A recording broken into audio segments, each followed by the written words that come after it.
Okay, I am a livestock farmer. Precisely, I'm a poultry farmer. And the support I get from the government, I did not get any support from the government as at present.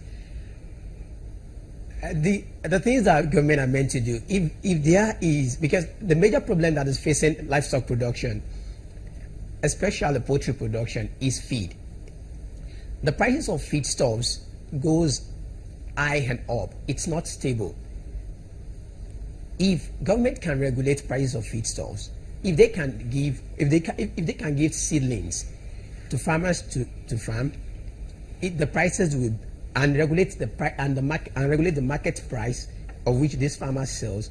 Because I think they're supposed to be there was a federal government parastatal that regulates feeds price before, but none of it is active anymore.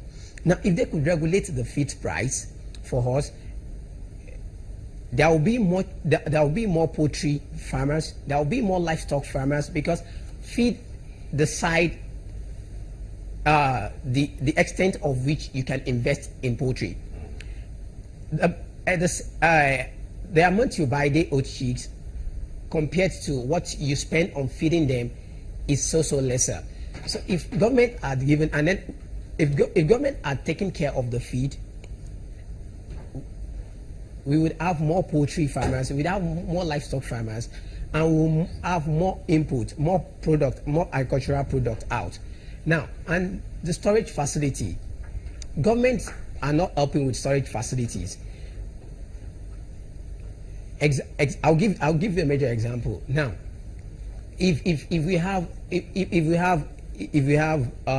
24/7 electricity supply, we don't have to import frozen foods. Exactly. Because the frozen foods we are importing, the frozen foods are injected with formalins, and formalins, it's hazardous to human being. But if we have the infrastructure in place in here, if we have like a cold room in every locality, that there are poultry facilities.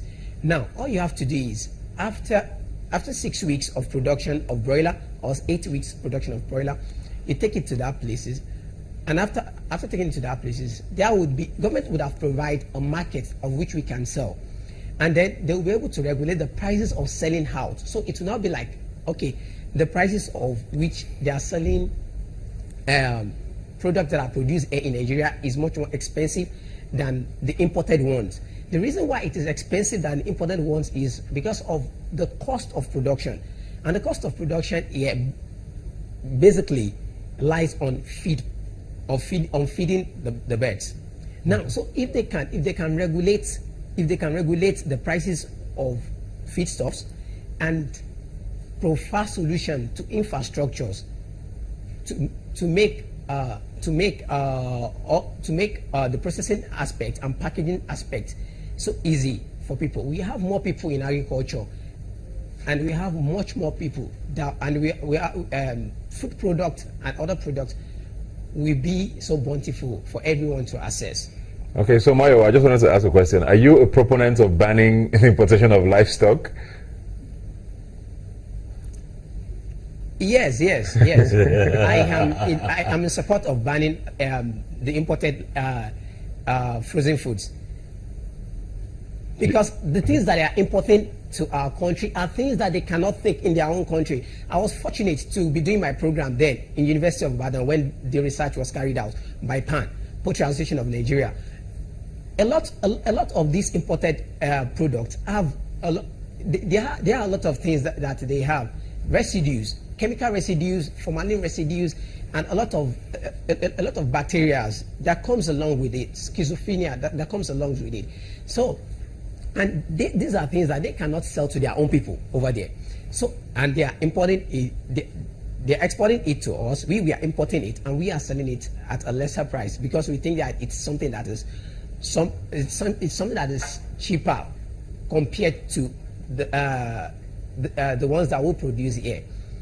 Okay. And they are hazardous to our health. Okay, thank you very much, Mario. I'll come back to you in African Farmer. Obviously, a little disagreement there with your talk about banning, and he's talking about quality. But I want to go now to something else you mentioned there about storage facilities. Yeah. And I hear farmers complain the most about that because you produce and you have this mass produced, but there's nowhere to keep it or store it, at least for the rainy day, or even to take it out with distribution as well. Is that something government should be doing? Should government be building these things?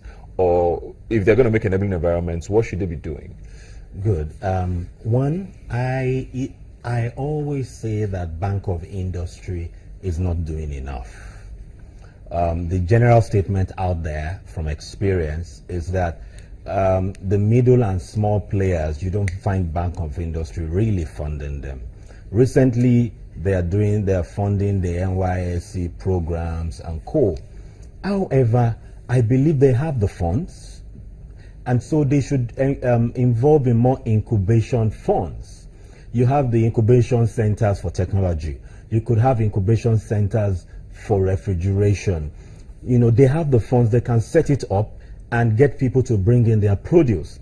There are a lot of non-functional silos across the country. Bank of Industry can come to actively play in these platforms such that yes, they put in the money, and some people, the private sector, gets to run it.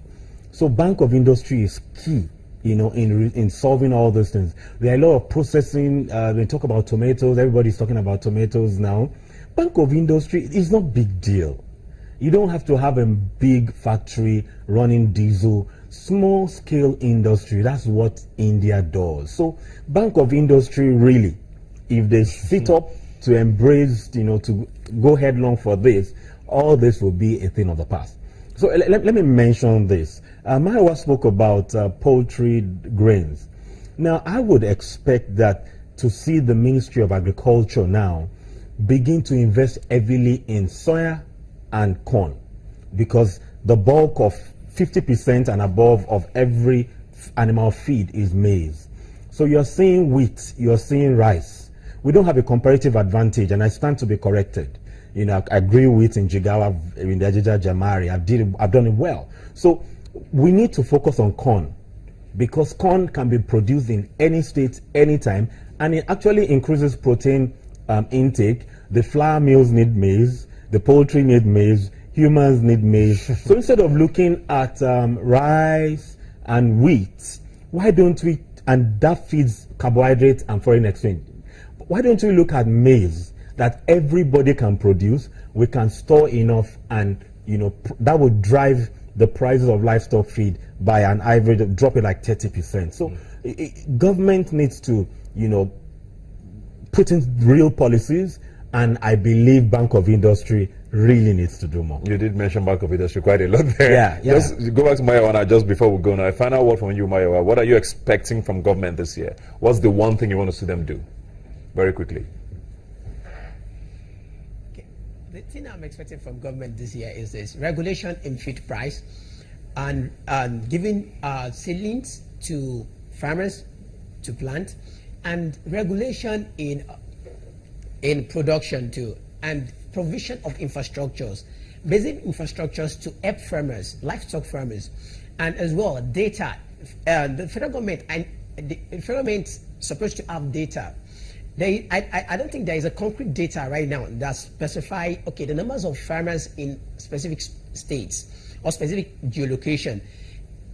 If this data exists, I don't know, of which I don't know. But the last time I tried to source for this, I couldn't lay my hand on any.